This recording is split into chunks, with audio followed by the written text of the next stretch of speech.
The air in the Fox News studio felt heavy. Too heavy for what was meant to be just another political roundtable. Viewers could feel it. Behind the slick makeup and polished smiles, something was boiling. Vice President J.D. Vance sat tall in his chair, smirking like a man rehearsed. The studio lights glistened off his lapel pin.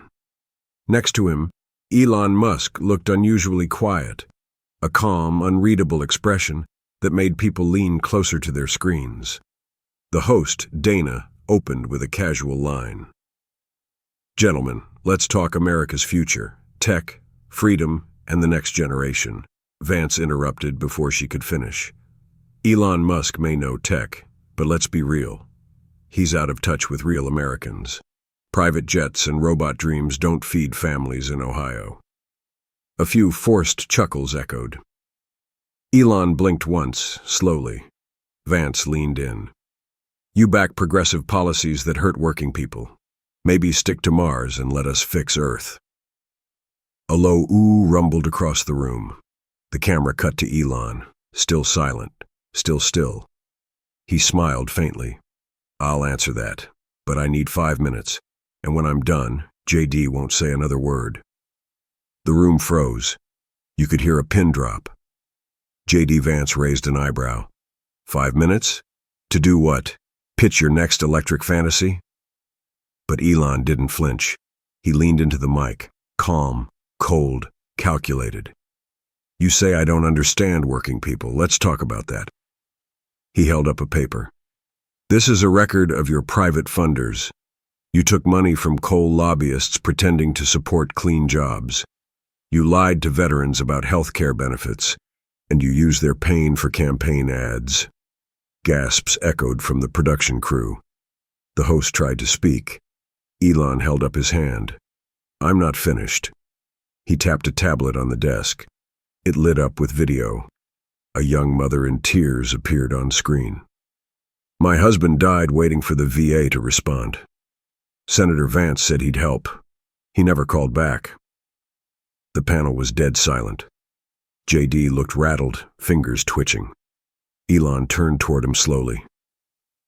"You call that leadership? I call it betrayal. I didn't come here to be liked. I came to end this game." Vance's lips parted, but no words came out. Viewers everywhere were stunned. Elon exposes. Vance trended within seconds. JD Vance tried to laugh it off. "I mean, come on, Elon. A crying widow? That's cheap TV." "Wrong move." Elon turned to the producers and calmly said, "Play the tape." JD's face dropped. A chilling audio file crackled through the speakers. JD's own voice. "Look, don't waste time with these nobodies. Veterans, they're political currency. Sympathy gets votes, not action." The audience let out a collective gasp. Even Dana looked like she might vomit. JD stood up from his chair, furious. "This is a setup. That's doctored audio." Elon didn't move. "It's real. And it's just the beginning."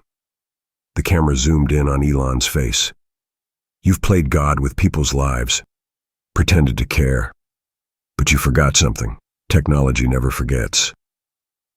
Backstage, producers panicked. They whispered frantically into earpieces. One tried cutting the feed. Elon, already prepared, streamed the segment live through X. The broadcast had already hit 2.4 million views, and rising. Outside, veterans gathered in front of Fox headquarters. Signs, anger, hope. Inside, J.D. Vance sat back down. He wasn't smirking anymore. And viewers? Many had tears in their eyes, not from politics, but from the truth. Just when the studio thought it couldn't get any worse for J.D. Vance, Elon tapped his tablet again. This man died thinking his country forgot him. The screen behind the panel lit up with a video. A handheld phone recording, low quality, but the voice was unmistakable, raw, trembling, real. "My name's Marcus Hill. I served in Afghanistan. Lost my leg in Kandahar. I called J.D. Vance's office 43 times. No one helped. I just want my son to have food and my wife to sleep without crying." The video cut. The studio was quiet. Elon turned to JD. You ignored him. He died 6 months ago from suicide. His wife sent me that video 2 days ago. JD's mouth opened, but nothing came out. The host blinked back tears. Even the panelists were visibly shaken. In the control room, a young camera operator whispered, "My cousin knew Marcus." Millions of viewers clutched tissues, mothers holding children tighter. In Ohio, Marcus's widow sat with her son, watching through swollen eyes. This wasn't politics anymore. It was pain. And Elon Musk had turned that pain into truth. Suddenly there was movement on set. One of the panelists, an Army veteran named Caller Jenna Harlow, stood up. "I didn't sign up to be part of this circus," she said, trembling with anger. "I lost my brother in Iraq, and I've watched politicians like JD use our stories like weapons, no more." She removed her mic and walked off the set, visibly crying. The host tried to recover. "We're going to take a break." "No," Elon interrupted, voice steady. "You wanted a live debate. Let's keep it live." JD Vance looked cornered, red-faced. He reached for his own notes, but his hands shook. I didn't know," he began. "You did," Elon snapped back. "You've ignored over 60 letters from Gold Star families. I have them in this file. You sat at fundraisers laughing while they were begging for medicine and rent." Cameras zoomed in on JD's pale face. Outside, protesters had gathered. Veterans, mothers, students, candles and cardboard signs with Marcus Hill's name. Inside, hearts broke, and the world watched, unable to look away. Elon held up a crumpled piece of paper. This was found in Marcus's locker after he died. It's addressed to you, JD." He began to read, voice low and heavy. "Dear Senator Vance, I know you won't read this, but I want to say goodbye anyway. My son asked why you never helped us. I told him, maybe you're just busy, but tonight I ran out of reasons. I just wanted you to know you could have saved me, but I guess I wasn't worth your time." A producer off stage wept quietly. The audience in the studio sat frozen. Even the host had turned away, wiping her face. JD buried his face in his hands. Elon folded the letter. "I don't care if you disagree with me politically, but ignoring suffering, that's not leadership. That's cowardice." The studio had never been quieter, and at home, viewers didn't just feel sad. They felt changed. In cities across the country, people started lighting candles by windows. Some were veterans. Some just couldn't stop crying. Because Marcus Hill wasn't just a story. He was someone they knew, or could have been. After Elon read the letter, JD Vance sat in silence. His shoulders dropped. His eyes looked lost. But Elon wasn't finished. He glanced toward the backstage. "Bring her in." From the side curtain, a woman stepped into view, thin, pale, trembling. Her name was Amy Hill, Marcus's widow. The studio froze. Some gasped, others clutched their mouths. Amy clutched her purse tightly as she stepped to the center of the stage. "I didn't come here to fight," she said softly. "I came so he's not forgotten." JD Vance couldn't even meet her eyes. Amy pulled out a tiny worn photo of Marcus holding their son. "He used to laugh. After the war, that laugh disappeared. And you, Senator, you promised help. He believed you. But you gave him silence." She paused, voice cracking. "Our son asks where his daddy went every night. I just tell him he went where people finally care." A tear rolled down her cheek. Even the cameraman filming was crying now. And millions watching, they felt shattered. Because this wasn't just a political moment. It was a human breaking point. JD Vance finally spoke, but his voice was barely above a whisper. "I didn't know it got that bad. I'm sorry, I didn't mean for—" Elon cut in, sharp but not angry. "You didn't mean to ignore a widow? Or a dying soldier?" The silence was louder than any speech. Amy Hill, still standing, looked Vance in the eye. My son's only 5. He watches you on TV. He calls you the man who made Daddy cry. Do you think I can erase that? JD looked broken, not angry, not defiant, just exposed. I didn't know what to say, he finally muttered. I got the letters. I just didn't read them. The host, now openly emotional, said quietly, "Then maybe you're not fit to lead." The room seemed to exhale at once. Viewers across America were on their couches, not shouting, not debating, but crying. Because for once the lies weren't just called out, they were undone. And J.D. Vance, who once strutted onto the stage like a lion, now looked like a man who had nothing left to say. At that very second, Elon Musk leaned into the mic and said just 3 words: "Show the footage." A new video appeared. It was security cam footage from a small VA office in Kentucky. In it, Marcus Hill stood at a window, clutching papers, crying. He whispered to the receptionist, "I don't need money. I just need my senator to care. Please, tell him I'm begging." Then, Marcus walked away. The clip ended. Back in the studio, J.D. Vance removed his mic, chest heaving. "I can't do this." He stood to leave, but Elon raised a hand. "You can run, J.D., but this time the world's already watching." Outside Fox News headquarters, over 700 veterans had gathered, holding candles. Thousands more lit candles at home. A trending hashtag surged. Marcus deserved better. In school classrooms, teachers played the segment. In diners and barbershops, people held each other. And in millions of homes, people wept, not because of Elon or JD, but because they saw themselves, their brother, their mother, their dad. The world didn't just feel sad, it felt woken up. The studio lights dimmed slightly. Then the screen flickered again. This time, it wasn't Elon's voice, or Amy's. It was a child. A pre-recorded message played from Marcus Hill's son, Tyler, only 5 years old. The boy sat on a couch, clutching a photo of his dad. "Hi, my name is Tyler," he said softly. "My daddy's not here anymore. He was sad a lot. Mommy says he was brave." Tyler's voice cracked. "I saw a man on TV before, Senator Vance. He said Daddy's problems were complicated, but I think they were simple. He just needed someone to listen." He looked into the camera. "Do you think my daddy's watching? If you see him, tell him. I miss him." The video ended. The silence afterward was louder than applause. J.D. Vance stared at the screen, trembling. Elon looked down, letting the moment breathe. No more data, no more facts, just silence.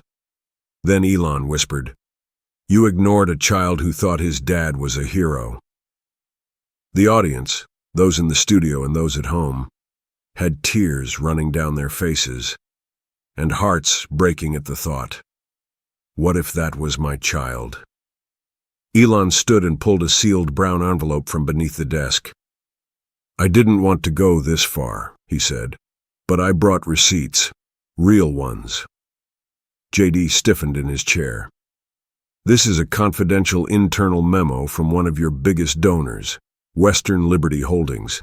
It outlines exactly how your campaign made backdoor deals to cut veteran health care funding in exchange for defense contractor kickbacks." JD's lips quivered. "That document's fake." "No," Elon said. "It's real, and it's signed, and now it's public." He slid it across the desk to the host, who glanced at it and turned pale. "Live on air," Elon continued. "This isn't just about lies. It's about lives. Men like Marcus, women like Jenna's brother, kids like Tyler." JD leaned forward, hands on his knees, his voice shaking. "You don't understand what politics is like." "No," Elon cut him off. "You don't understand what pain feels like when it's caused by someone you trusted." Social media exploded. Hashtags now included, Vance knew, and Tyler speaks. What started as a panel had become a reckoning, and viewers couldn't look away. Then came a sound no one expected during a live panel. A phone ringing. The host looked confused. Elon nodded toward the producer. Put it through. The voice on the other end? General Robert Kane, retired U.S. Army, and former mentor to J.D. Vance. His voice was gravel, but clear. J.D., he said, I'm ashamed. I believed in you. I introduced you to veterans. You promised to fight for them. What you did, what you hid. I raised soldiers, not cowards. J.D.'s face crumbled. You knew Marcus. He volunteered 3 times. You let him die waiting. You don't belong in that seat, son. Not anymore. The line clicked. J.D. Vance sat frozen, breathing heavily. He didn't even look at Elon. He whispered, I didn't know. I didn't think it would come back like this. Elon stared at him. Not angry, not gloating, just exhausted. Everything comes back. Eventually. In homes across the country, people stood silently. No one argued anymore. No one commented left or right. Because what they saw wasn't a debate. It was a fall, a collapse, of a man and a system, and hearts kept breaking. J.D. Vance stared at the desk, eyes glassy, lips trembling. The general's call had shaken him, but it was more than that. The sound of Tyler's voice, the folded letter, the widow's pain. It was finally catching up to him. J.D. removed his blazer. His voice cracked as he spoke, not to Elon, not to the host, but to the camera. I wasn't always like this, he said. When I ran for office, I thought I was going to help. I really did. He paused. But somewhere along the way, I started listening to donors more than people. I started seeing veterans like Marcus as statistics, not humans. A tear rolled down his cheek. I failed. Nobody clapped, because this wasn't a speech. It was a confession. I don't expect forgiveness, he whispered. But if Tyler's watching, I want him to know. I see your daddy now. I should have seen him sooner. Even Elon looked surprised. Not because J.D. broke, but because for the first time, maybe he meant it. The chat exploded with mixed emotions. Some angry, some silent, but most just typed one word. Finally. Amy Hill watched J.D.'s confession from her seat, her hands shaking. For days, months, she'd imagined this moment. Yelling at him, demanding answers, exposing him. But now, seeing J.D. crumbling, she didn't feel victory. She felt empty. She stood up again. Senator, she said softly, you're right, you failed us. You failed Marcus. J.D. nodded, ashamed. But my son needs more than apologies. He needs change. Her voice strengthened. No more speeches, no more cameras. You want to prove you're sorry? Come visit his grave. Bring your staff. Tell them what a hero looks like. The room went quiet again. J.D. nodded. I will, he whispered. Elon leaned forward. Amy, you're the strongest person I've seen on this stage. Tears filled her eyes. I'm just a mom who loved her husband. Viewers watching at home felt their hearts tearing open. This wasn't politics anymore. It was redemption, wrapped in raw humanity. And from that pain, something was starting to bloom. Outside Fox headquarters, the crowd of veterans had grown into thousands. They held candles, holding signs with photos of loved ones lost. Tyler stood near the front, holding his mom's hand, his cheeks streaked with silent tears. Suddenly, J.D. Vance walked out the studio's front doors. No security, no press team, just him. The crowd parted. He approached Amy and Tyler slowly, nervously, and then he knelt down beside the little boy. I'm sorry, he said quietly. I let your daddy down. Tyler looked up at him, blinking. He didn't speak. He didn't need to. He just held out the photo of Marcus. J.D. took it with shaking hands. His tears hit the paper. Then, to everyone's shock, J.D. Vance lit a candle and placed it among the others. The crowd started singing softly, not in protest, not in anger, but in mourning, in memory, in hope. Inside the studio, Elon watched silently through the glass. He turned to the host. Sometimes the truth hurts more than lies, but it's what heals. Millions watching at home wept quietly, not for Elon, not for JD, but for every loved one forgotten. 2 days later, no press, no tweets, no cameras, just JD Vance walking slowly through a quiet cemetery in Kentucky. He wore no suit this time, just a gray coat and trembling hands. Beside him walked Amy Hill, holding her son Tyler. They stopped at a small stone, worn and simple. It read, Sergeant Marcus Hill, father, soldier, forgotten too soon. JD knelt beside the grave and pulled a small folded paper from his pocket. I wrote him a letter, he whispered, tears already falling. Not as a politician, as a man who failed him. He read aloud. Tyler listened, head bowed. Amy stood frozen, jaw trembling. Dear Marcus, I should have answered you. I should have cared when it mattered. I came here today not to clear my name, but to carry your memory for the rest of my life. He placed the letter on the grave. Then JD looked up at Amy. I'll fund that veterans bill, quietly, fully. It'll have your husband's name. Amy nodded, but said nothing, because some grief has no words. And everyone watching this unfold online, through a single grainy live stream, sobbed quietly.